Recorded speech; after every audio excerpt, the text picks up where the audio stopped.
Welcome to the Everyday Ellises. We are pure family chaos on the West Coast, With two beautiful babies renovating houses, adventuring, growing. and a dash of drama. Listen in. I'm Jon, I'm Amanda. and we are Everyday Ellises.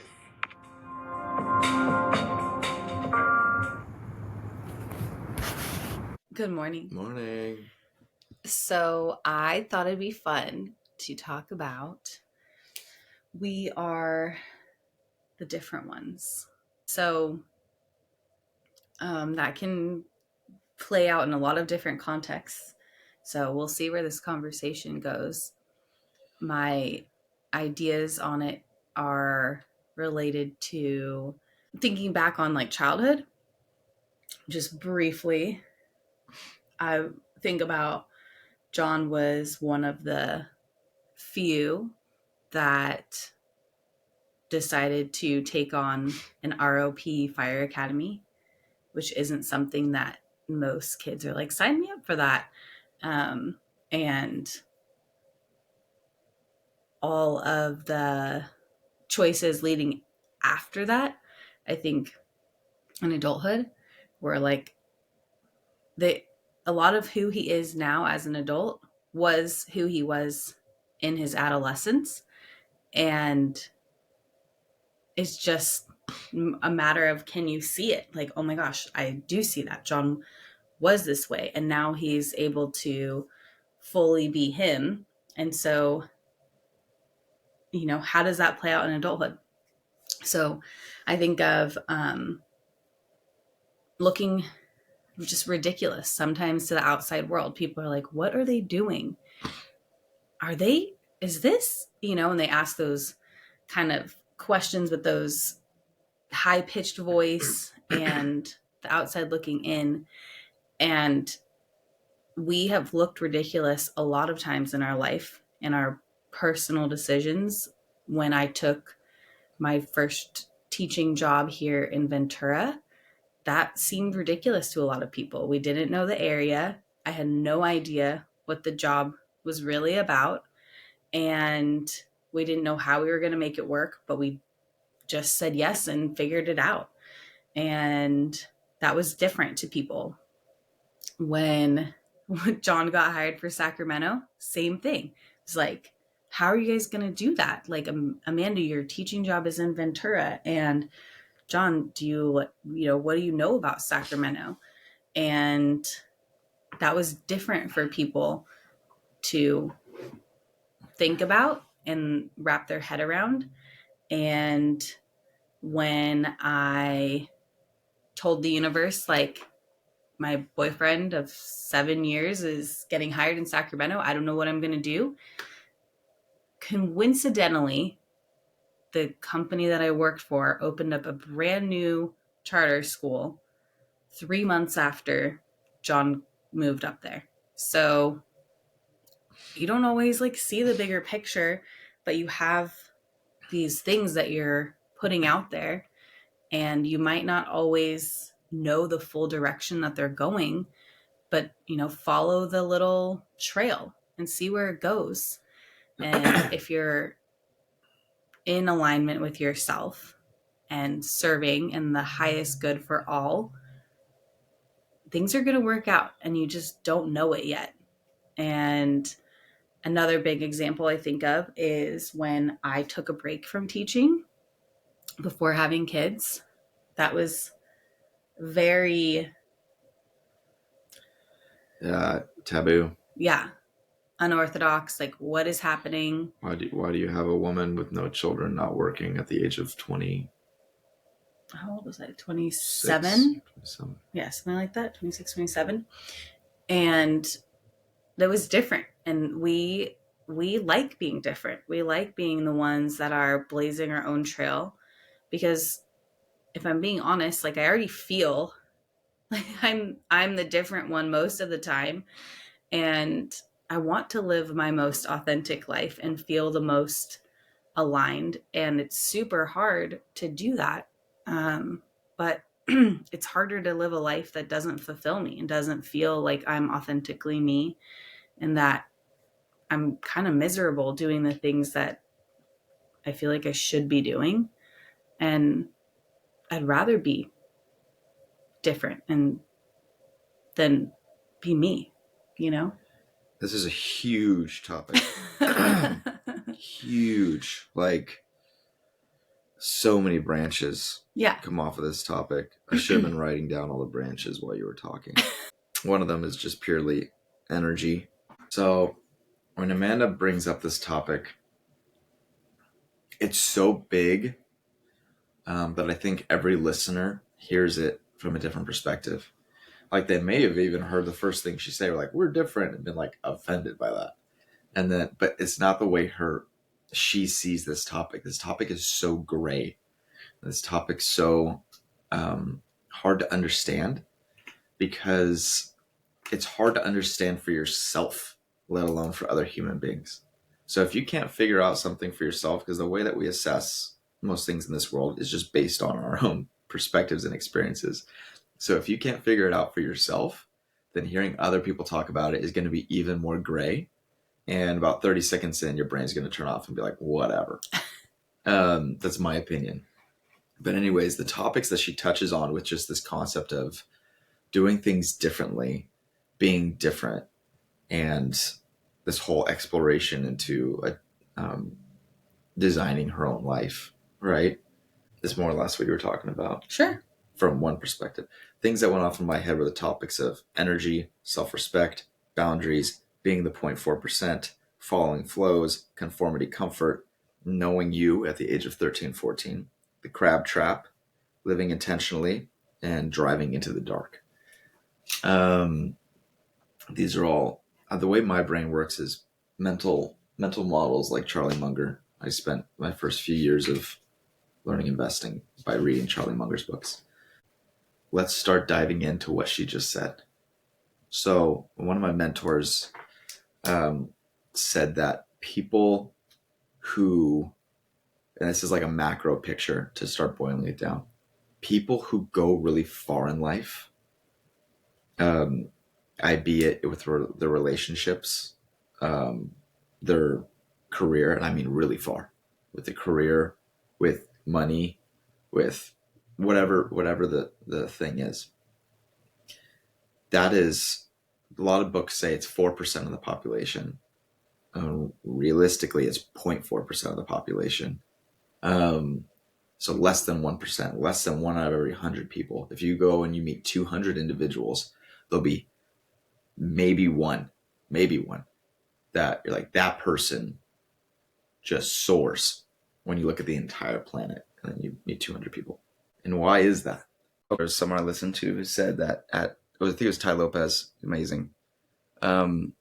He said, it might have been more men specific. I don't know about women, or if it might have been human being specific.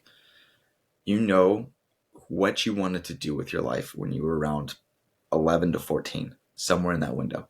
It has nothing to do with money. It has nothing to do with specifically religion or career or whatever. It's just, what did you picture being so cool at that age? You're like, that just sounds like that. Yeah. Even at the age of 13, I wanted to play dress up doing that. Right?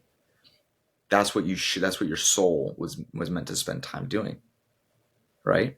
And you can monetize that, or you can put relationships around that, or you can build cultures around it. You can do anything with what your desires are, but it's what you fill your time with, the actual activities of doing that topic was inherently true at those ages, according to him.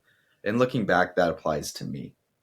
I think it applies to Amanda as well. When you think about, when did you think about you wanting to be? Because Amanda got her career, education, but really you wanted to be more like a counselor, right? You wanted to be a resource for kids. Yeah, I think I knew that I wanted to help people have different lives.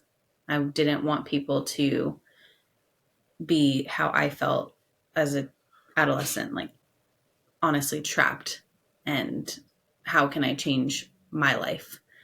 So I didn't necessarily have like a career around that. It was just like my desire to help people change their lives and make their situation different. You're born into this, but you can be different. And I didn't know what that looked like, but that was my mission, was like figure out the career in that, you know, age of like, I didn't know what that looked like.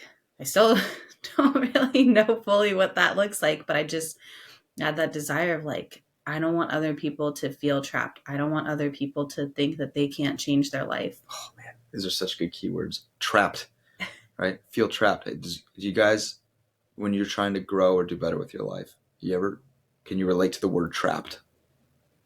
Right? Like, it's funny how we have these experiences and emotions and you come back to the same words or these metaphors that you go, yeah, I know that feeling, right? When there's no real conversation or topic that you may have had on this, but you can relate. And why is that? It's because essentially I think we're all kind of walking the same paths. So we're going to tie this into energy, and this might mess you up a little bit because it definitely does for me. So we would think in one of our past ones, we talked about the crab theory. Yeah. Right. Which is the idea that you're either, as a human being, you're either a crab, which is if another crab tries to get out of a barrel, there's a reason that you don't need lids on it. It's because all the other crabs will pull down the other crab. If a crab tries to leave, all the other crabs will pull the other one back down to the bottom of the barrel. Or you can be a barrel of monkeys, which is as someone leaves, they reach down, they grab, the monkey grabs on to get out, and this one grabs the next monkey. And then as you pull, the top monkey makes his way out, right? All the monkeys come with it. All the monkeys come with, one by one in a chain. They help each other, right?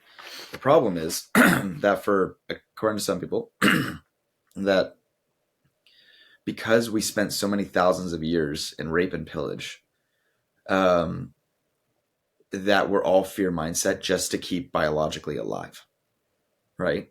We are all built in the crab model of thinking, because if there was something different in our group, in our tribe, this is my wave, if something was too low or too high, something was too crazy, then that created fear. Fear created risk. Risk created injury and death. You just wanted to stay the norm. It was all the things that you didn't know could kill you. Okay. So whether you're looking from the individual or from the whole group, right? It's like, if you're not aware, if someone's, just stay away from it. No, too much fear, too big, just kill it, right? Because we need to survive hopefully 2 more years. Our average lifespan right now is 19, right? That is deeply ingrained in our brain.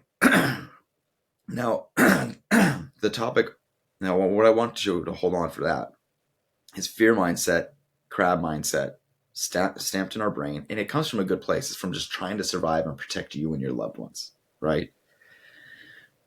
Let's take it a step further. Has anyone met a low vibration person? Like, talking about the topic of English. When I say low vibration person, most of our listeners here know what I mean. But who's actually used that phrase? Maybe not all of them. But you know what I mean. The person who maybe doesn't have a ton of energy, maybe isn't doing big things with their life, right? They're just making it through. Their energy's usually negative, right? Does anyone know a high vibration person? You probably never talked about that either, but you know what I'm talking about. Someone who has a lot of energy. Someone who, when you're around, you feel them in the room. They walk in the room, you're like, I feel that person in the room. It's Eeyore and Tigger. Eeyore and Tigger. And usually with high vibration, more things get done, right? There's the high vibration people tend to be the ones who are like, yeah, they went really high in their career. Or yeah, they've helped out so many people in the community. Or yeah, they're always at the fundraisers, or they're always at like high vibration. Does everyone know what I'm talking about? You with me? Yeah. Okay. Now let's look at waves. For those listening, there's 3 waves on this chart. Okay. They're all the same length, but one is like a little tiny vibration radio wave. Just little ups and downs, but a lot of them. The next one's the ups and downs are actually a little bit smaller, right? It doesn't even go as high or as low as the tiny vibrations, but they're farther in between. So the waves go really far and really slow, like a calm ocean, just more subtle. And then there's a third one where it's not as rapid, but it's going 6 times as high, just whoosh, whoosh, whoosh. I wonder if you could find people in your life to match each of these waves, right? How about the big whoosh, whoosh, whoosh? My point is, if you think of each person as a little ball of energy, okay? We all go up, we all go down. No one's a straight line. That's called a machine, right? We're humans. How you treat others during your down is what defines your character, by the way. So let's reflect on that. But what I really wanted to tie together is, like Amanda said, being different, being the change, going against the grain, being the one that people are going like, I just don't know. Those people are trying to keep us safe. Those people are trying to keep us from being eaten by lions, right? Rape and pillage, right? In our society, thank God we're not quite in that phase right now.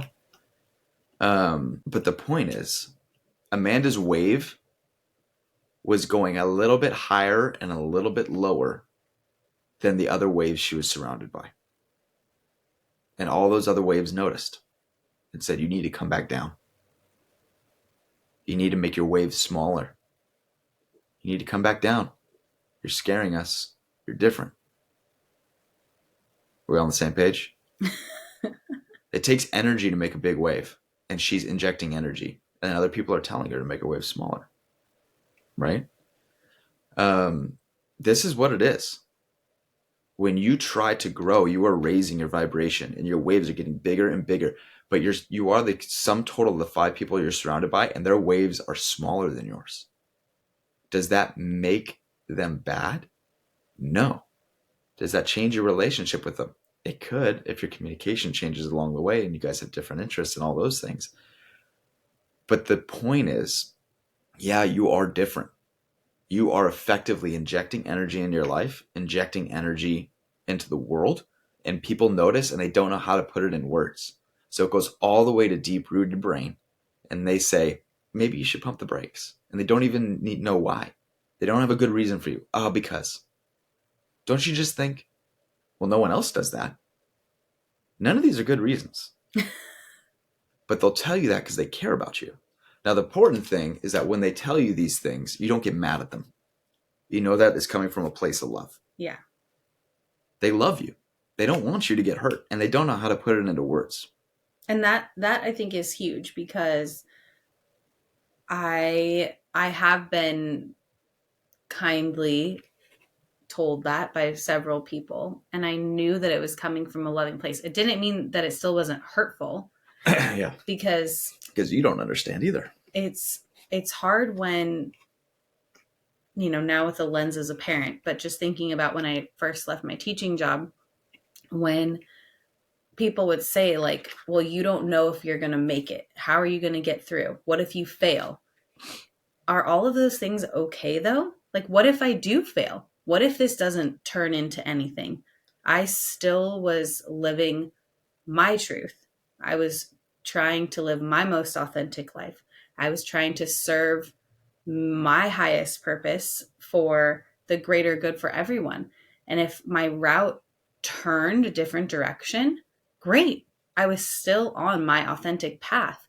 And that's where I think, it would be nice if community, whoever, could be like, wow, that idea sounds so different.